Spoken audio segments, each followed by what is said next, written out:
What up, folks? I'm back once again doing another video game review, and this time I'm reviewing the game Last Battle that was exclusive for the Sega Genesis, and it was of course made by Sega. And this is a pretty much a side-scrolling beat 'em up, and the plot is that Arden Sack is on a mission to save his people from oppression from this group.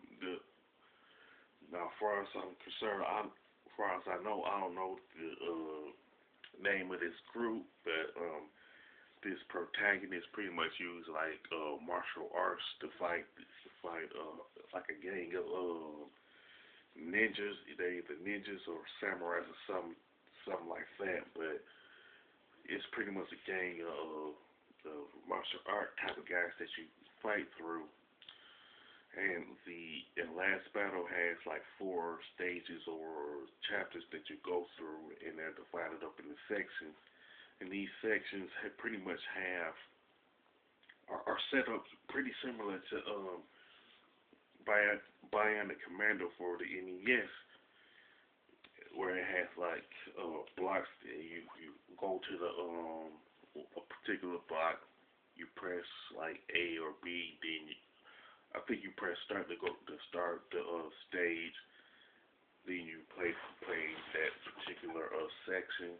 Once you complete it, you go to another section, and if you want to choose it, then it's fine. If not, you can go to another one. Now, the only moves you have are pretty much kicks and punches, but you don't use any weapons in this particular game.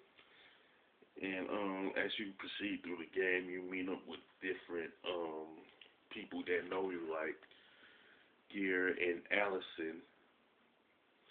And Last Battle is one of those games to where you only have one life, and if you die, of course, you get a game over. And there are no health packs in this game either, because like by the time this game came out, a lot of beat 'em ups had like food for health and everything, but and they should, and to me, Sega should have known better to only have for the protagonist only have one life in the game and not have no health packs. It just wasn't a good programming decision on Sega's part in these regards. Plus, it wasn't a good programming decision either not to have weapons. The beat 'em up genre, one particular standard that each game in the beat 'em up genre has is weapons. Why didn't Sega put any weapons in this particular game? I don't know. It's a straight up head scratcher, in my opinion. When you look at the Double Dragon franchise when it was released for the NES and Super Nintendo, you had weapons. Same thing with Streets of Rage. All 3 games got weapons. Same thing with Final Fight. You had weapons in that too. It's kind of like that was a major slip up on Sega's part, not to include weapons, and you only have one life. It was like stupid to me to even do that, you know. Now, the graphics and level design for the Last Battle are pretty decent, but it's not that memorable though. You know what I'm saying? Now, one thing about stages of classic games that they're pretty memorable. Like I would say with Teenage Mutant Ninja Turtles in Time for the Super Nintendo, there's a lot of memorable stages because you shift. Like after you fight Shredder the Technodrome, you pretty much he sends you back in time, like in prehistoric times. You're on a pirate ship on another level, stuff like that. Stages like that in that particular game are particularly memorable. Not in Last Battle, not one stage is memorable. guess mainly because it's the way the stages are set up before you play them. It's pretty much like Bionic Commando, like I said.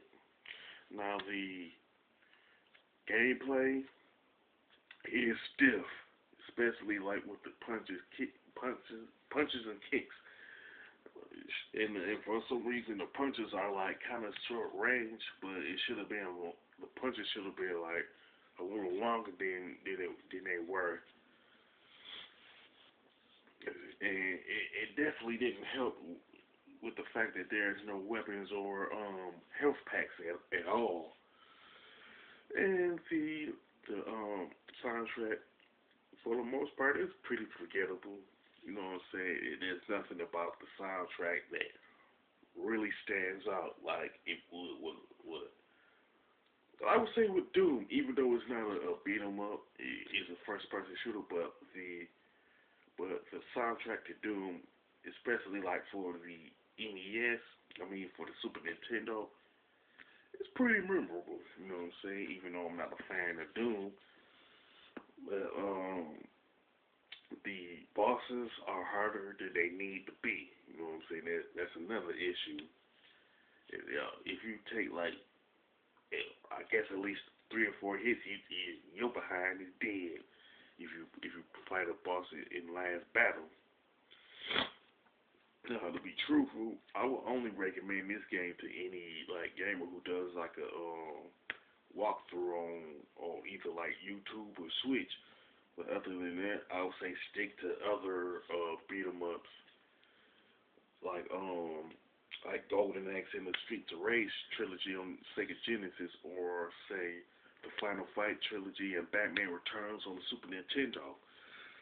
Now, as far as the score, I would definitely give it a 5 because of the reasons I've mentioned. Like the gameplay is stiff, no weapons, no health, stuff like that. But with that being said, if you